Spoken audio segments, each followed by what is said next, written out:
Hello guys, तो आज मैं आपको एक ऐसे ग्रेन के बारे में बताने वाली हूँ, ऐसी जादुई टिप जो कि आपके शरीर में बढ़े हुए यूरिक एसिड को कम करने में आपकी मदद करेगी और बहुत लेवल तक आपको हेल्प करेगी यूरिक एसिड को कंट्रोल करने में।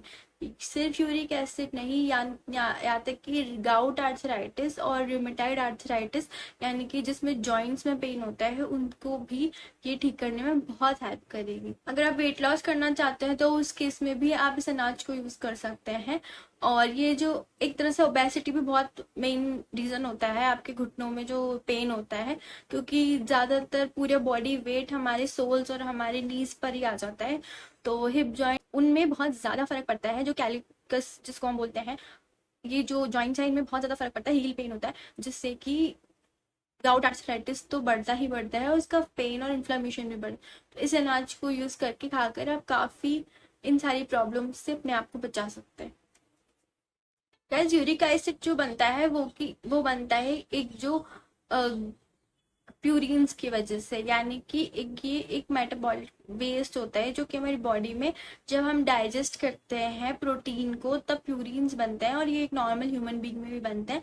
बट नॉर्मल जो कंडीशन होती है उसमें हमारी किडनी यूरिक एसिड को प्यूरिन्स को बाहर निकाल देती है। बट जो लोग यूरिक एसिड से परेशान होते हैं, यानी कि जिन लोगों की किडनी उसे बाहर नहीं निकाल पाती, फिर वो यूरिक एसिड क्रिस्टल की फॉर्म में हमारी बॉडी में जमा होना शुरू हो जाते हैं। स्वेलिंग, चलने फिरने में दिक्कत हो सकती है आपको, रेडनेस हो सकती है और बहुत ज्यादा थकान जब भी आप कोई भी फिजिकल एक्टिविटी करते हैं। और मान लीजिए अगर किडनी स्टोन की भी समस्या होती है तो उस केस में भी यूरिक एसिड बढ़ा हुआ बहुत कॉमनली पाया जाता है। जल्दी से जल्दी अपना आप ब्लड टेस्ट करवा सकते हैं और ये पता लगा सकते हैं कि अगर आपकी बॉडी में यूरिक एसिड, आपके ब्लड में यूरिक एसिड की क्वांटिटी ज्यादा है या कम है। उससे ये पता लग जाएगा कि हाँ, आपका ये जो पेन हो रहा है वो यूरोमेटाइड आर्थराइटिस की वजह से है या स्पेसिफिकली गाउट आर्थराइटिस की वजह से। अब अगर आप स्मोकर हैं और अल्कोहलिक है तो आपको अल्कोहल और स्मोकिंग को बहुत ज्यादा अपनी लाइफ से धीरे धीरे हटाना होगा। मैं तो कहूंगी आप इसको छोड़ दीजिए, बट कई लोगों के लिए पॉसिबल नहीं होता, तो धीरे धीरे इस चीज को कम करते करते आप बिल्कुल खत्म कर दीजिए, इससे पहले आपकी क्रॉनिक में चेंज हो जाए प्रॉब्लम।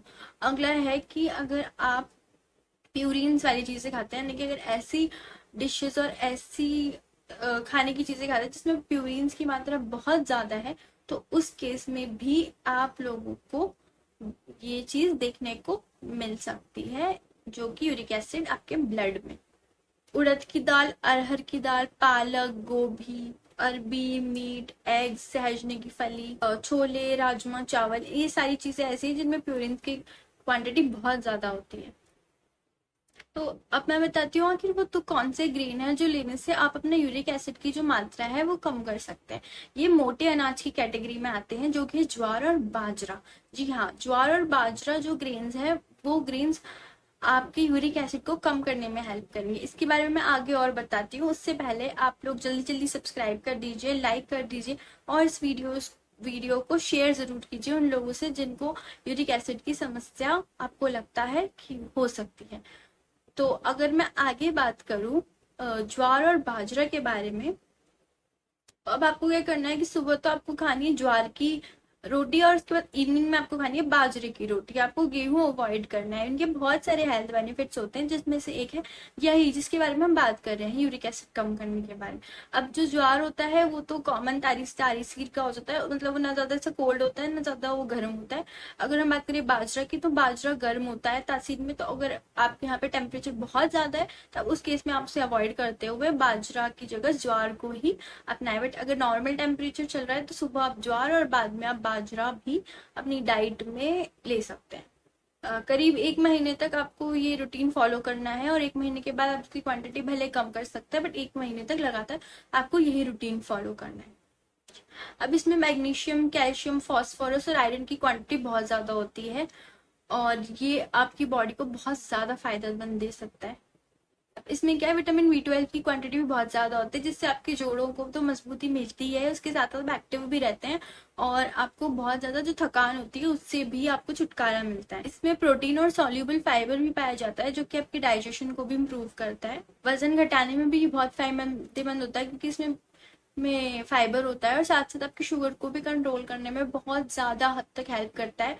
और जितने भी एक्सेस शुगर होता है उसको ये मतलब इसमें एक्सेस शुगर ज़्यादा नहीं होता है और ये बहुत ही हेल्पफुल होता है अगर आपको अपनी शुगर मेंटेन करनी है। और एक ये बात भी कि कोलेस्ट्रॉल को भी मेंटेन करने में बहुत ही ज़्यादा लाभदायक होता है। तो गाइज आशा करती हूँ कि जो आज मैंने बातें बताई वो आपको बहुत हेल्पफुल लगी होगी, आपके बहुत काम आएगी। तो डेफिनेटली मेरे चैनल को लाइक करें, सब्सक्राइब करें। डायबिटीज़ की स्पेसिफिक डाइट देखना चाहते हैं तो जाकर ज़रूर देखें। मैंने उस पे ऊपर एक काफ़ी डिटेल वीडियो बनाई हुई है। थायराइड डाइट भी मैंने अपने वीडियो के द्वारा चैनल पर अपलोड की हुई है। तो डेफिनेटली सब्सक्राइब करें, लाइक करें एंड शेयर करें।